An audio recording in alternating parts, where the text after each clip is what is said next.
Well, good afternoon, everybody. A big welcome to those of you who are here in the building, and another welcome to those who are watching online. We are so happy to be with you today. For the month of March, as I mentioned last week, here at Healing School, we're going to be focusing on the natural side of healing. We spent a lot of time dealing with the spiritual side and trusting God and believing God for healing. But we want to talk this month about what we can do to help to maintain our health from the natural side. And I'm really excited about this, especially because I've seen so many people, since we've been in ministry, who just take the spiritual side. They don't want to do medicine. They don't want to do anything but pray and trust God. But there is a natural side, and there are things that we have to do in order to maintain our health and to live long.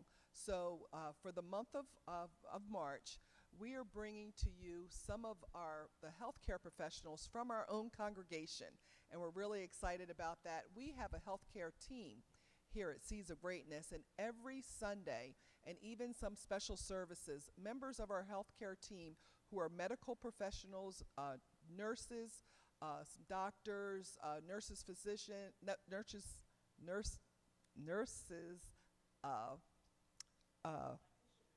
nurse practitioners, nurses, physicians assistant, all kinds of people who work on our team. And they're going to be with us this month, and we're going to talk about the natural side of healing.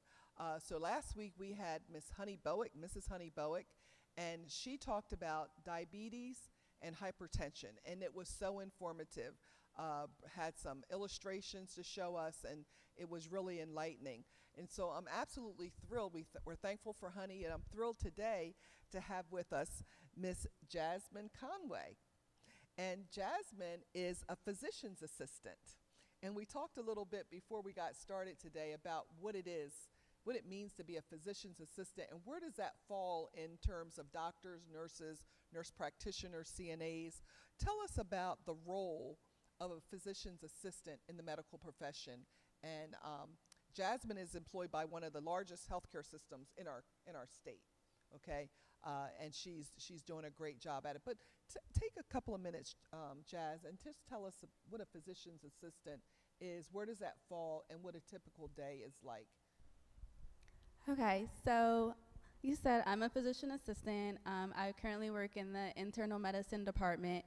So where a physician assistant falls, so you have your nurses, you have your medical assistants, and then you have your physicians. So a physician assistant and also a nurse practitioner, we're considered advanced level practitioners. You might also hear it called mid-level practitioners. So the difference between me and a nurse practitioner is a nurse practitioner first had to become a nurse, and then they went back for additional schooling and then became a nurse practitioner. So they operate under what we consider a nursing model.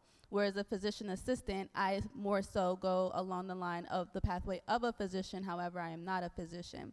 So I did have to go to school for 2 years. Some programs differ, and then I had to do clinical rotations. I had to take a boards test. So all mid-level practitioners are board certified and licensed to practice in the state that they choose to practice.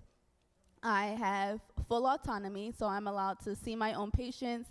I'm allowed to order diagnostic tests. I'm allowed to order prescriptions, and I am allowed to see my patients on my own. The other thing that's different from a nurse practitioner is I do technically have to be under the supervision of a physician, but sometimes that makes you think, oh, does a physician have to always watch everything I do? No, it just necessarily means that there has to be what we consider a supervising a physician that's over me. I'll run my patients by them during that day, and then I develop my own plan of care, and they just basically are there to make sure that if anything goes wrong or if I need some help, that they're there. So for me, being in internal medicine, I'm actually based in the hospital. So with my rounding shifts, I'll go in the morning. I typically go through the events that happened overnight on my patients, look and see if their labs are back, if there were any medication changes, if anything happened overnight.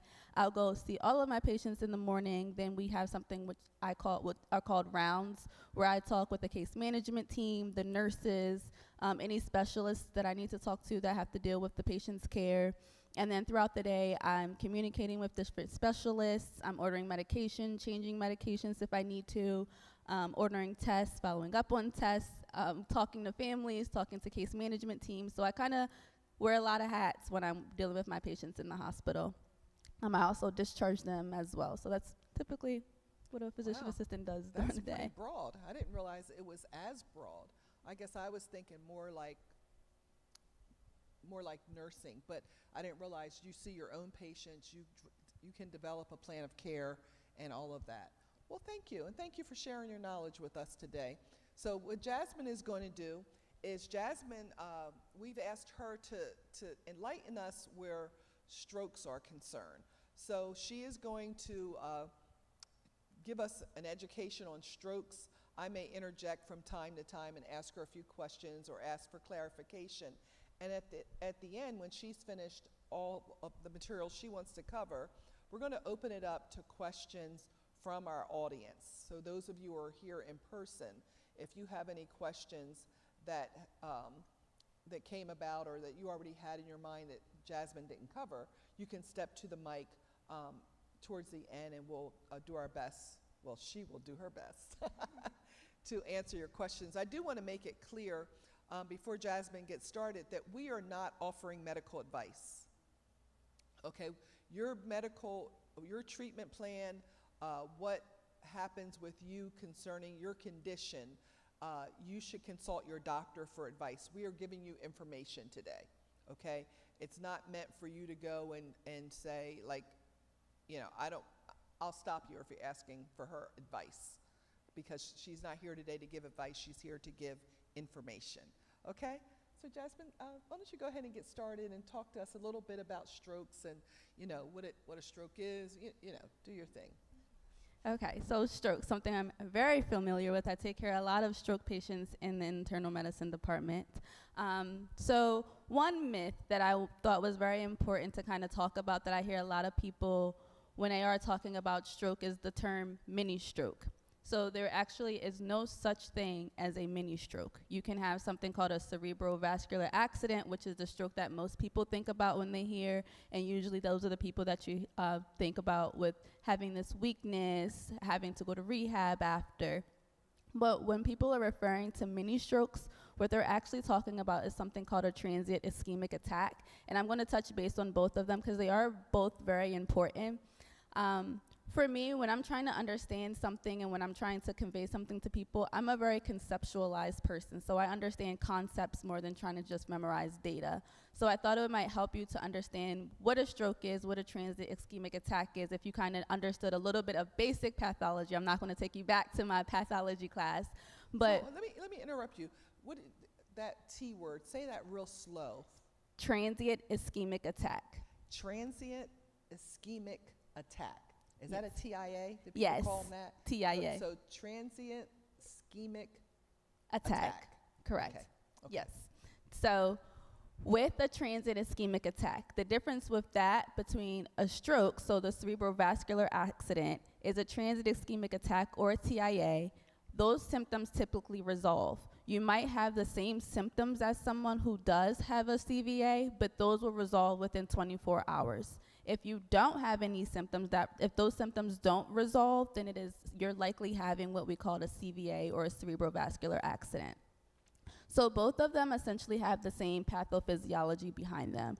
And I'm going to talk about it later, but this is where taking your medications, exercising, and having a very good diet comes into play. Because strokes can be a cause of one of two things. You can either have a brain bleed, which is leading to a stroke, or your brain is not getting enough blood or oxygen because your arteries are clogged and you can't get the blood and oxygen to your brain. So when we're eating a lot of sugars and carbs and not taking our blood pressure medication, although when you're eating all of those sugars and carbs, they think of it like a pipe. If you just keep flushing things down the toilet or putting hair down the drain and not making sure you're taking care of it or cleaning out, eventually what's going to happen? It's going to get clogged. So think of that as the same thing in your arteries. Everything in the body works together. So even the arteries in your legs, if those get extremely clogged, somehow, some way, it can affect your brain. So not with the brain not being able to get enough oxygen and blood, then that's what you get, what we call an ischemic stroke. So that is when you're not getting blood and oxygen to your brain. You can also have something what we call a hemorrhagic stroke, and when you're actually having a brain bleed. Those typically are the result of people who have aneurysms, and you can have an aneurysm and go with your entire life without knowing that you have it.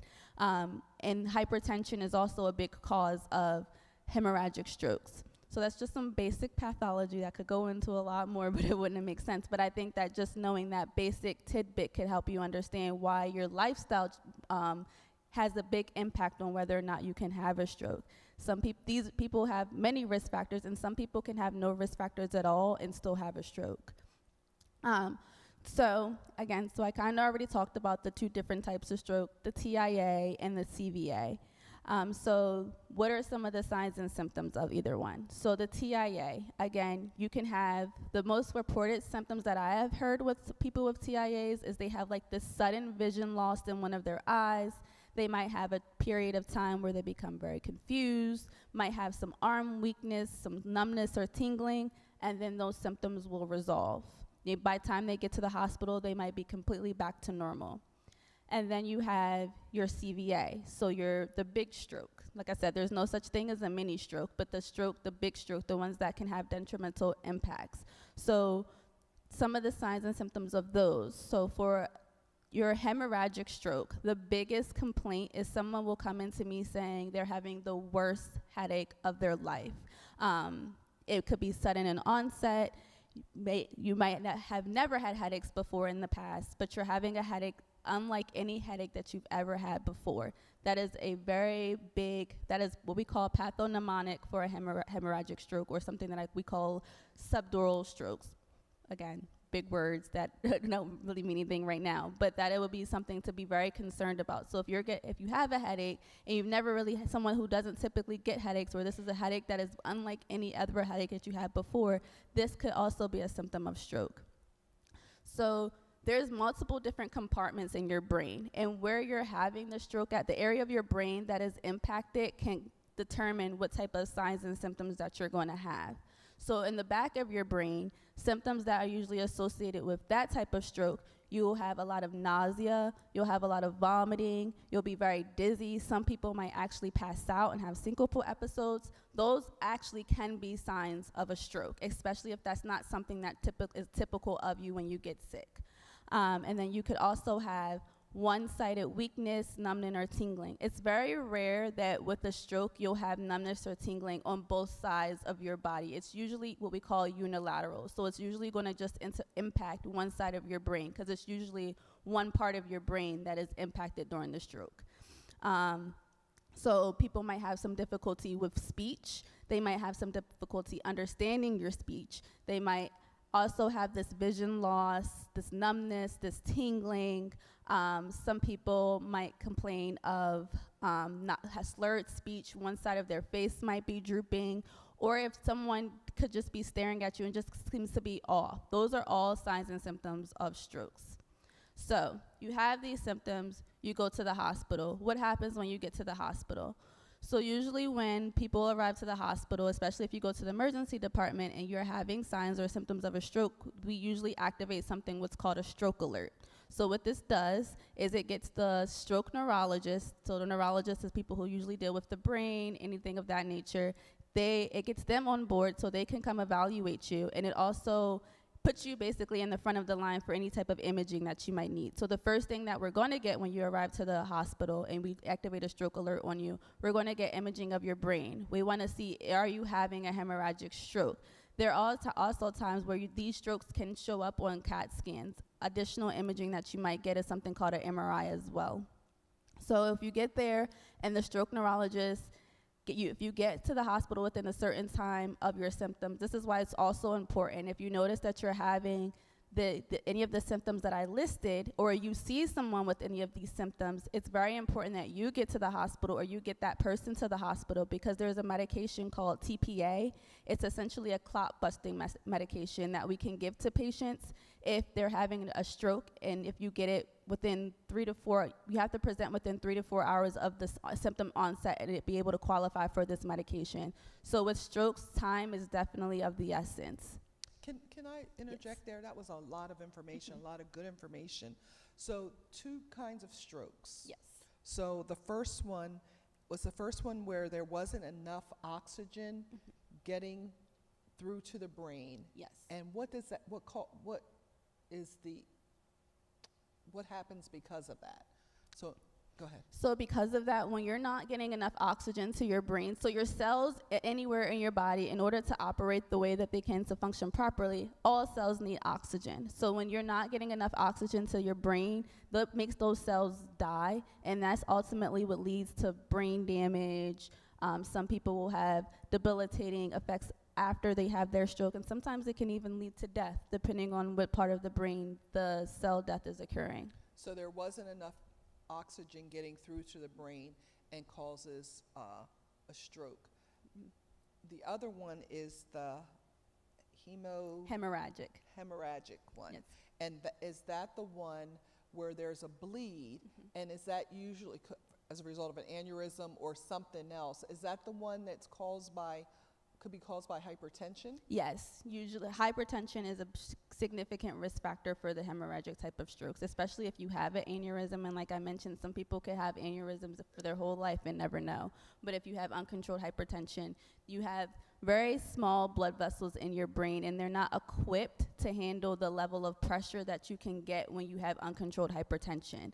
So if you can remain with uncontrolled hypertension over time, your blood vessels they essentially give up. And what they'll do is they'll burst. So then that's how you get your brain bleeds. So could a person have a brain bleed and not have hypertension? There's instances where it could happen. So if someone has a head injury and injures one of the blood vessels, it could happen. But I haven't seen where someone, unless you have an aneurysm that ruptures, but even still, usually that's the result of some type of head injury or high blood pressure you have to have some type of precipitating factor to lead to it. It's weird because I know someone who was never diagnosed with hypertension, didn't have high blood pressure, had regular exams, but had a hemorrhagic stroke. Like I said earlier, some people have absolutely no risk factors and can still have a stroke. Yeah. It's very rare, though, with the hemorrhagic ones. Did they have like some type of head injury or anything that you know? No head injury at all, no sign of any sickness at all, just a bad headache. Yep. That day, went to lay down and take a nap. Yep. Then to get up to go to the bathroom, the side was weak and went down and caused what they said was a deep bleed in the brain. Yeah. Yeah. Yeah, very rare, but not to say that you never say never in medicine. That's right. It's very rare that will happen, but usually hypertension is something that will lead to your hemorrhagic stroke. And that's why, like last week, we talked a lot about hypertension. That's why it's important to stay on top of it. I know people who say, I take my medicine when I have a headache or where I feel like my blood pressure's high. No. Take it every day till your doctor tells you don't need to take it anymore. It's so important. So important. Go ahead. This is really good, Jazz. And usually, actually, to talk about that, usually when you're starting to have symptoms of, I'm sure Ms. Honey talked about it, but usually when you're starting to have symptoms related to your high blood pressure, it might already be too late. You can actually have end organ damage when you start to have symptoms from hypertension. You can have what? What we call end organ damage. So your kidneys can take a hit, your heart can take a hit, you can have a stroke. So you shouldn't wait till you start having symptoms to take your high blood pressure medication. Right. Very good. So in the hospital, you triggered the stroke alert. The stroke neurologist came to saw you. So what if you don't qualify for this clot busting medication? Then what's next? So then usually you get admitted to the hospital. We order some additional testing. And like I said, everything in the body works together. So we want to know, why did you have this stroke? Was it because your blood pressure was high and it wasn't controlled? Is it because of something in your heart? So it's actually another thing that can lead to what we call your ischemic or an embolic stroke. I know I'm throwing a lot of big words. So an embolic stroke is another reason that you can have a stroke. So usually you see these in patients who have something called atrial fibrillation. And your heart can throw off little clots. And if those clots get stuck into the vessels that lead up to your brain, that can lead to a stroke. Wow. So that's why it's very important for patients who do have something called atrial fibrillation. That's why you get placed on, you might see them make a lot of medications, but there's a reason you're placed on those medications, because what we want to prevent is a stroke. So we get something, we might get additional imaging, we might get an MRI of your brain. Sometimes that CAT scan might not show if you're having a stroke in that moment, but later on the MRI can show if you are having a stroke, and if you are, we can pinpoint where the stroke is.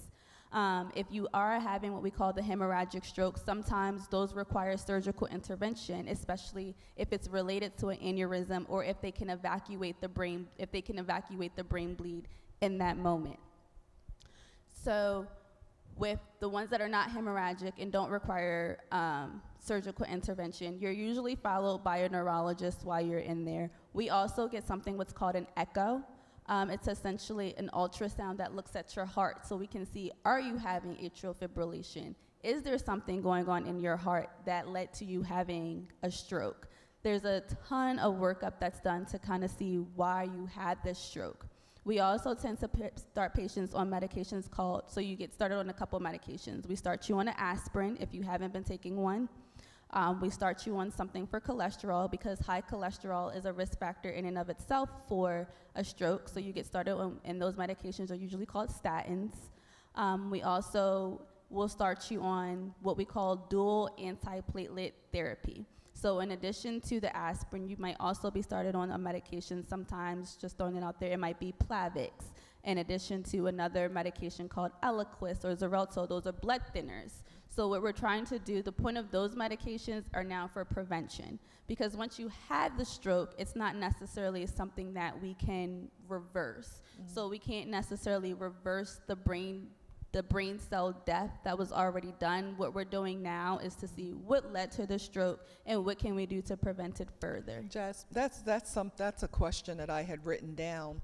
Can the effects of a stroke be reversed?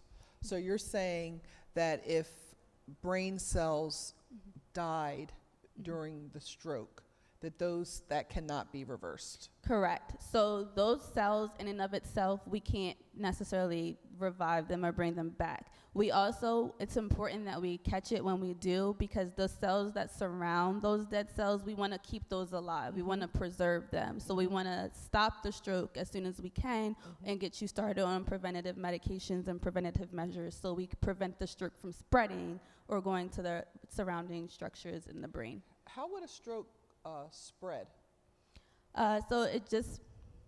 When I think about it, I kind of thought about it in like a domino effect. So it kind of like spreads. So like when one brain cell dies, with all the surrounding ones around of it, kind of just by contact of association, can die as well. But it's just the physiology of the stroke. Okay. I had another thought that came to me. A member of our church had a spinal stroke. Is that like maybe a blood clot bursting in the spine, or a bleed in the spine? I had never heard of that before. To be completely honest, I'm not entirely sure. Okay. Essentially, in your spinal, so your spinal column still has the same sections and structure and makeup as your brain. It just is kind of an extension into it. So theoretically, I mean, you probably could, but I'm not entirely familiar about the nature of a spine. It left her paralyzed. Yeah. She's actually making very good progress. We shared her testimony here several months ago, but what they termed a spinal stroke, and I had never heard that before. Yeah, I also have heard that a stroke, I don't know if any of you have heard this, a stroke can be called, like you have a heart attack, it could be a brain attack. Have you heard that? I have not heard that, but I mean, with a heart, maybe just how people make mini stroke and came up. Okay, Brain attack. I mean, it is an attack on your brain. Yeah, I mean, the stroke is attacking your brain. So, I mean, I guess if that's how you could think of it, it is an attack on your brain. Mm-hmm. Okay, all right, continue on. So what happens after your workup is done? What happens after we've kind of determined what it is that caused your stroke, or and have started you on the medication that we wanted to start you on for your stroke. Depending on the symptoms that you were having with your stroke, so again, kind of going back, if we realize that what you had was really a TIA, you still will get started on medication. If you haven't been started on an aspirin and you're not on anything for cholesterol, at minimum, we're starting you on those medications. But your symptoms usually resolved. However, people who do have a TIA, that puts you at increased risk for a stroke later on. So it will be still very important for you to take those medications because we're trying to prevent you from progressing to a full-blown stroke. So then our patients that do have a stroke, some people can have residual deficits. So some people might still have some difficulty with their speech. Some people might have some paralysis as a result of their stroke. Some people might still have some weakness. So usually in those instances, it would be recommended that you go to rehab, and the goal of that is to try to regain your strength or get your strength back. And again, you're maintaining your preventative medications, following up with your primary care provider. If you're supposed to follow up with a neurologist, making sure you're following up with a neurologist. And most times now, there are specific neurologists that specialize in stroke, and they will want you to follow up with them. So that's kind of the pathway of what happens with a stroke. Now, how can you prevent a stroke? So some of the risk factors for stroke: high blood pressure, diabetes, high cholesterol. African Americans are at an extremely increased risk for strokes as opposed to any other race or ethnicity. Exercising is something that could help. So lack of exercise is a risk factor. Obesity is a risk factor. Age, the older you get, the more of a risk you are for it. Atrial fibrillation, any type of heart disease, anything that limits your heart from being able to effectively pump or do its job is something that can put you at risk for stroke. Again, people can have absolutely no risk factors and could still have a stroke.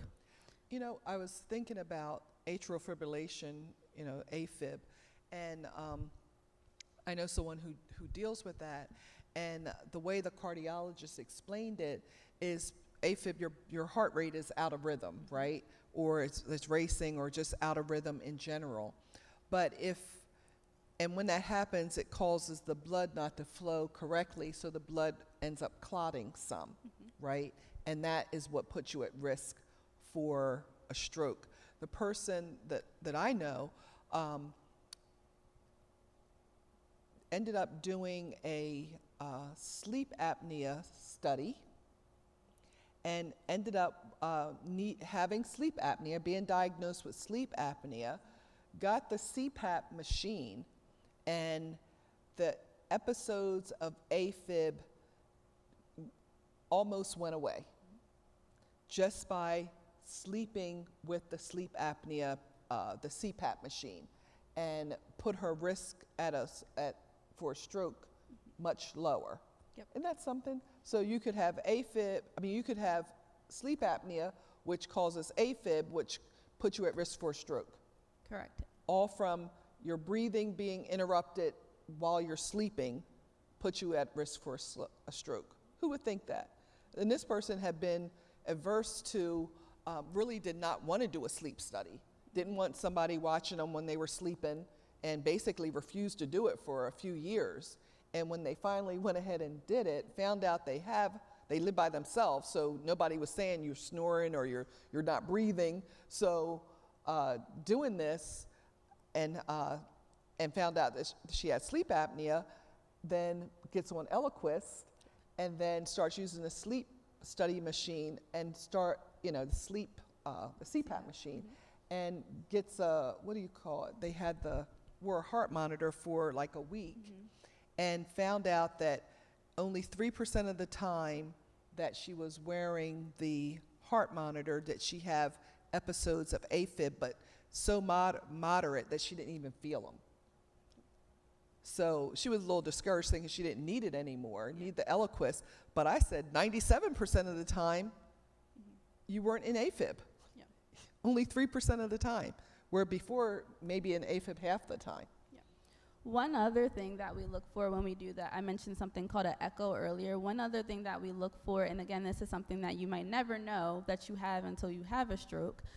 We look to see if there's a hole in the septum of your heart. This is usually something that you could be born with. It's usually something that's congenital. And that can also lead to clotting as well. So we're checking to see if there's an opening in your heart that could have potentially led to some type of clots. It's called a patent foramen ovale. So that's something else that we look for as well. That's interesting. So there's a lot that goes into working up a stroke and trying to figure out what it causes a stroke. And with that, there's a lot of things that can lead to a stroke. So the things that you can do to prevent a stroke is if you're being told to take medication for your blood pressure, if you're being told to take medication for your cholesterol, or your diabetes, definitely take those medications, because those diagnoses alone put you at an extreme risk for stroke. Exercising daily, even if you don't go to the gym 5 days a week, trying to get into the gym at least 3 days a week, doing some walking on the treadmill, those little lifestyle modifications can decrease your risk of stroke. Well, so hypertension, high cholesterol, diabetes, atrial fibrillation can all put you at risk for stroke. Yep. And just being an African American alone already gives you a risk factor. So imagine somebody who has all four of those and the age factor. Yes. You have 5 things against you. Yes. Right? Atrial fibrillation, hypertension, high cholesterol, diabetes. What was one more? African American. Being a smoker. Yeah. Excessive alcohol use. So I think we would need to try to diminish our risk factors. Yeah. And take control of our health by making these lifestyle changes, by changing the way we eat, by changing the way we exercise or our lack of exercise, just being more mobile. Yeah. You know, I used to pray. I don't know if anybody else ever did this. I used to pray when I would go into the mall. I used to say, God, give me a parking spot up close. Anybody ever pray those prayers? Stop. We can walk. Unless we can't walk, let's take the walk. Use it as another opportunity to get the exercise in. I always say, get your steps in. Yeah. Right? Get your steps in. You know, forego that extra piece of cake. Or whatever. Yes.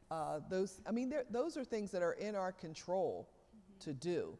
A lot of times we think, and I've heard people say this, you know, they're taking medicine for it, but so they can just go ahead and eat whatever they want. You know, if diabetic, you're taking insulin, you're taking whatever, and just eat whatever they want. You can't do that. Great. We really have to take control of our own health. Yeah. Not even really, we appreciate doctors, but really, you know, do what we know. We know our bodies best. And I know we got some healthcare professionals in the room today and probably watching, but they are still practicing medicine. Yep.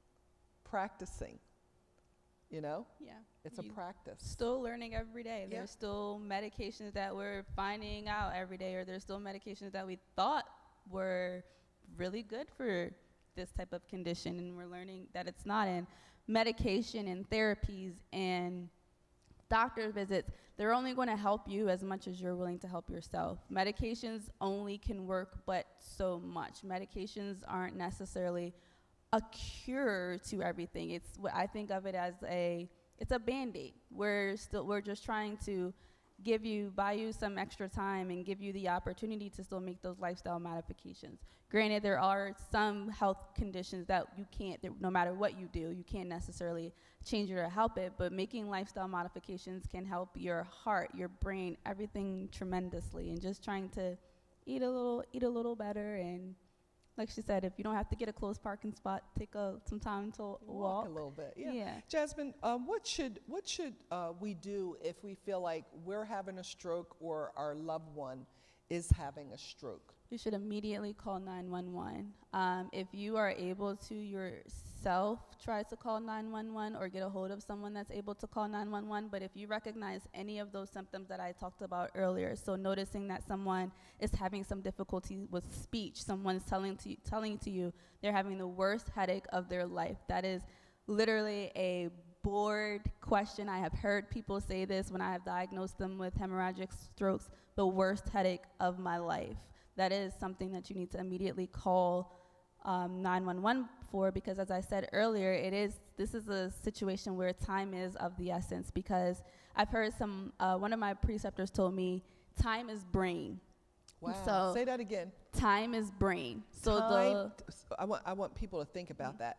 Time is brain. Yep. Time is brain. Mm-hmm. So if you let too much time go by, then more damage is being done Correct. to the brain. Wow. Correct. That's powerful. Yes, and it stayed with me forever. Even when sometimes I get calls from nurses that my patient has what we call altered mental status. Those are patients that I immediately go to the bedside. Say that again. If your patient had what? Something called altered mental status, so confusion or something from their change in their baseline. So if they're having symptoms that we think could be potential of a stroke, I'll still go to the bedside and see them. I still for completion's sake, might still order a head scan, because someone said that to me before, and that was something I'll never forget, that time is brain. So I'd rather be safe than sorry. So yes, so if you see anyone with any of those symptoms, even if you're like, I don't know, better to call 911, better you yourself to go to the hospital, and you know yourself better than I would know you, that better than any nurse, doctor, nurse practitioner, physician assistant would know. So I can't tell you that you're saying that this weakness is not new for you. Yeah. So you should go. I know someone who, y'all say I know a lot of people, I do. Know a lot of people who deal with health issues. But I know someone who was rushed to the hospital. She was in a skilled nursing facility. She was rushed to the hospital because she told the folks at the nursing home that she was having a stroke. And they didn't really believe her, but they sent her anyway. And when she got there, the doctor or nurse, someone asked her, why did you think you're having a stroke? She said, because I had one before, and I know what it feels like. Now, at the nursing home, they thought she was just talking, but she was having a stroke. And they did listen and sent her out, but she was really having a stroke. So don't ignore people if they, they're just being whatever. People know their bodies.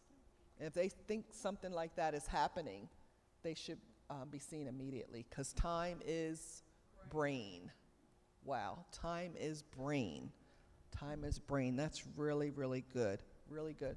Do you have anything else? Because we can go to questions and see if anybody in our audience has any questions. I think I gave enough medical jargon to you. I don't think I have anything else to add. Well, thank you. Always remember, time is brain. Time is brain, and there are two kinds of strokes, right? Yeah. Two kinds of strokes. Anybody have any questions? If you have questions, we have a microphone. We ask that you step up to the mic. I believe the microphone is on. Step all the way up to the mic. All the way up. Just step up. Keith, can you make sure that's turned on? I thought it was on.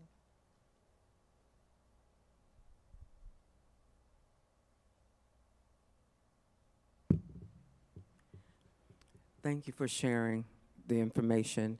In reference to your practice of internal medicine, could you elaborate what that is, and is it similar to herbal medicine? So internal medicine, so my actual job role, I'm what we call a hospitalist. So I'm a part of the team that when you're admitted to the hospital, I round on you. I'm the one that facilitates any specialists needing to see you. I do not practice herbal medicine.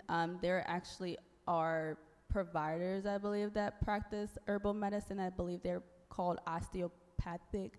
They wouldn't be in the hospital. Yeah, and they're not to be confused with an osteopathic doctor. That is someone who actually went to medical school and they went to an osteopathic school. There are people that just practice osteopathic medicine. That's not the same as an osteopathic doctor, medical doctor.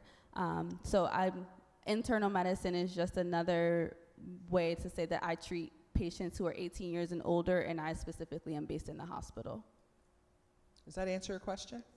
Excellent. Anybody else have a question? If you do, step up to the mic all the way up, please. Aneurysm, can you inherit that? Aneurysms can be inheritable.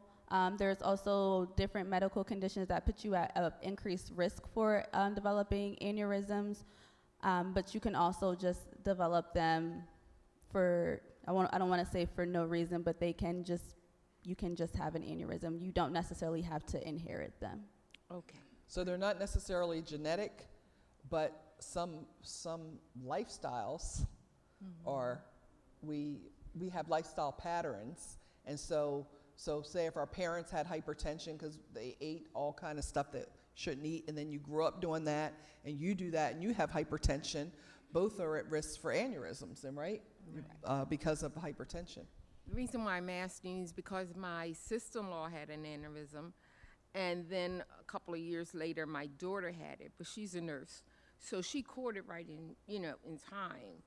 And they didn't have to do the surgical procedure. They went inside her head with a needle, and she caught it in time. And a good thing she was in Walter Reed working, so she had the best of care. But I was just, thinking like because her aunt had it, did she inherit that? They can be genetic, not always, but they can be genetic. Okay. Thank you. Good question. Anybody else?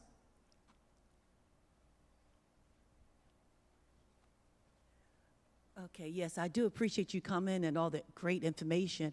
You mentioned about during a stroke that your brain cells will die. Well, do our brain regenerate new cells to replace the dead ones? Does that happen?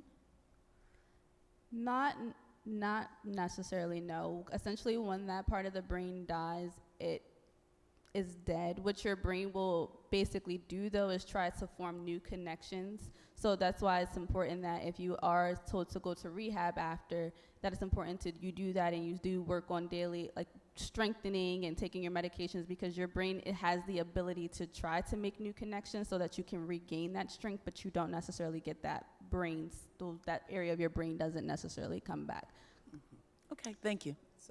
So I don't know, maybe I'm a little confused, because I've heard that when you rest, that especially a patient who has had a traumatic brain injury or stroke, that resting, sleeping helps the brain to heal. Is that different than the brain cells being revived? Is that different? Yes, so once those brain cells are dead, as far as my understanding is they don't regenerate. Those brain cells don't kind of regenerate. Not to say that if there is some cells that were kind of impacted by the stroke but not fully dead, that they can't recuperate. The resting more so is kind of to help, like I said, just your overall well-being. Mm-hmm. It's not necessarily so that your brain can heal, especially with traumatic brain injuries. Those are also kind of different as well. You can have some brain death or just injury to the brain. That doesn't necessarily mean that you're having brain death. Okay. But with a stroke, and again, depending on the type of stroke that you're having, those brain cells did die. And what you're trying to do now is essentially retrain your brain to make new connections so that you can use your arm or use your leg or regain your speech like that you makes did before. sense. So the brain can make new connections, so to speak, other blood vessels connecting or whatever. Yeah. Very good, very good. Any other questions? Anybody else have a question?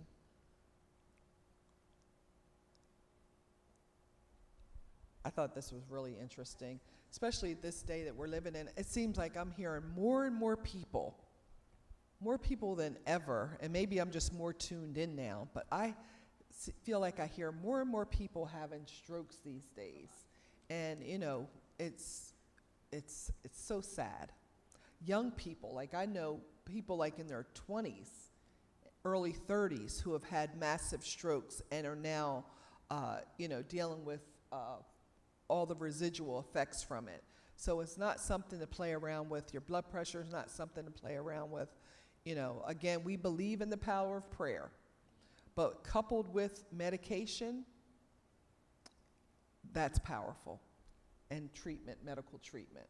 That actually just made me think of something. More so in the young patients that you will see, sickle cell can put you at risk for stroke as well.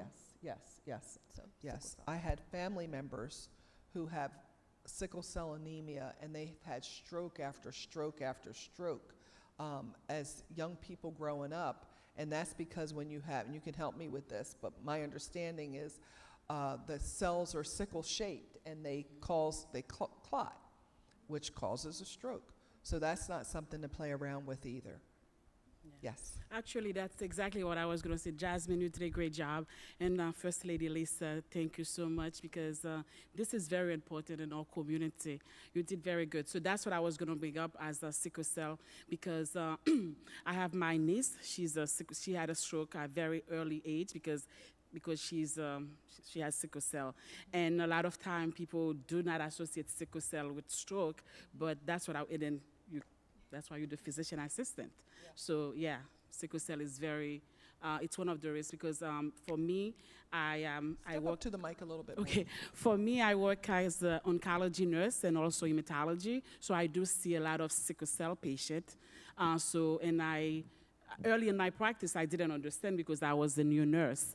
But as then when my niece had a stroke, and I'm like, oh, okay, it makes sense. So that's what I was going to add, and you just bring it up. Yeah. Thank you, Jasmine. Thank you, First Lady. Thank you. Yes, step up to the mic if you have a question. I think these questions are good. We're going to try to work it out for next week, that if any of our online viewers have questions, that you can either type it in the chat or something. So for the next 2 weeks after today, we're going to try to make a way so that we can answer questions from our online audience. Yes, go ahead with your question. Thank you very much for sharing that information. When a person has a stroke, and if they never get physical therapy, are they at risk for having another stroke because they haven't had an opportunity to repair whatever went wrong during the stroke? So I wouldn't say that not going to physical therapy necessarily puts you at risk for another stroke. It will just kind of not allow you the opportunity to regain your strength or get that strength back or work back on your what we call activities of daily living. So some people lose the ability to kind of just even basically feed themselves. So that's what the point of rehab is, to help you regain those skills and strengths that you may have lost as a result of the stroke, but not taking your preventative medications or not making any lifestyle modifications is what will put you at an increased risk for a stroke. And having a stroke in and of itself puts you at an increased risk for having another stroke.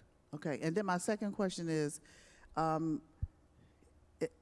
do they still have an opportunity to go to rehab maybe after a year of having a stroke to regain strength or to build in whatever areas? Does that make sense? I'm not entirely sure. I'm not sure if you're delaying the time between going to rehab makes a difference. I think you will have better outcomes if the patient, I keep saying the patient, trained in PA mind, or if you go when we recommend it, which is right after, because one might be more motivated to get your strength back, and you're over a year, or any extended period of time allows for other things to kind of happen, or other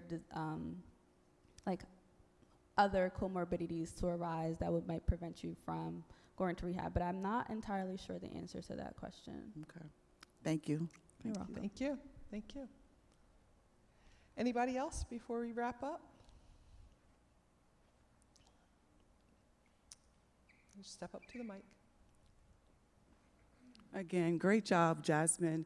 One of the things about the rehab, when she was talking about the rehab and going back to the dead cells that don't regenerate, because they do take a different path to get that oxygenation to your blood. So 2 comments about that too, even in reference to the stroke or having a heart attack, because that could lead to the stroke, and getting to the hospital on time is so important, because once you do have a heart attack, because it could be a clot that caused that, it all goes together, that area is now dead. So it does have to take a different pathway. Even when you go in after you've had a heart attack from the clot and they put the stent in, that's giving you another pathway to get the blood and the oxygenation where it needs to go. And then what stuck out in my mind about the sleep apnea is another preventative measure, because if your apnea is lack of oxygen to the brain, you actually are not breathing at that time. So that may contribute to her AFib, because she wasn't getting oxygenation to her blood. So that's another risk factor also. You did an amazing job. I'm so proud of you. Thank you. I think we have another question. And most of the healthcare professionals that you're going to hear, except for the one at the end, I think, are all from Seeds of Greatness, all from Seeds. So we're blessed to have people with this kind of knowledge as part of our congregation, and the fact that they're willing to take the time out of their day, out of their work day, to come and share this information with us. I appreciate that. Yes. Hi. I actually wasn't going to come because I had work to do, but I'm so glad I did. Good. Thank you so much for reinforcing how we have to continue to take our medication. I had COVID back in 2019 before they knew what COVID was. Never had any, real health problems before then. But now, I'm on the high cholesterol medication, a medication to preserve my lungs because I had lung damage, heart medication. And every time I go to the doctor, I always say, can I stop taking this because I'm fine? My blood pressure, is under 120/80, which was normal before I had COVID. And they keep telling me, that's what's keeping you where you are. And even though it's frustrating to have to take all this medication, thank you for reinforcing the reason why, because that's what's maintaining, my health. And I just can't say enough about thank you for that. Oh, Yeah. thank you. Thank you for You're sharing that. welcome. Thank you for sharing that. The person I was mentioning that, ended up having sleep apnea and did the heart monitor because they wanted to get off of Eliquis, and the heart monitor, the test came back saying that 3 times during the week that she had the heart monitor on, like 3% of the time, she had AFib events, and she was disappointed in that because she was ready to come off the Eliquis, and they're like, no, it's got to be less than 3% before you can come off of it. And my thing to her was 97% of the time you were not in AFib, and that's a different way to look at it. So I mean, to have something only 3% of the time and to be upset about that, no, just keep taking the Eliquis. It's doing its job. The CPAP machine is doing its job. And all of this is causing you to live longer without a stroke or a heart attack or anything. So don't get discouraged if you're on different medications. Take the medicine until the doctor says that you don't need it anymore. And we know people that that's happened to. We know people that that's happened to, that the doctors have said you don't need that anymore. Some of these conditions are reversible, and, we know what the medical profession says. We respect that. But we know Jesus, and he's the ultimate healer, right? But again, listen to the doctors, listen to the healthcare providers, listen to the physician assistants, and all of those good people that God has put in our lives. And if we do that, we're going to live long and strong with nothing wrong. Amen? Well, thank you for joining us. We give Miss Jasmine Conway a big hand. Thank you so much. We appreciate you sharing your knowledge, and I'm excited about what God has for you in your career and personally, to be able to help members of your own church to navigate these issues. So thank you. Thank you for all that you do. Thank you. Tune in next week. We have another great topic that we're going to be sharing with you. You won't want to miss it. God bless you all.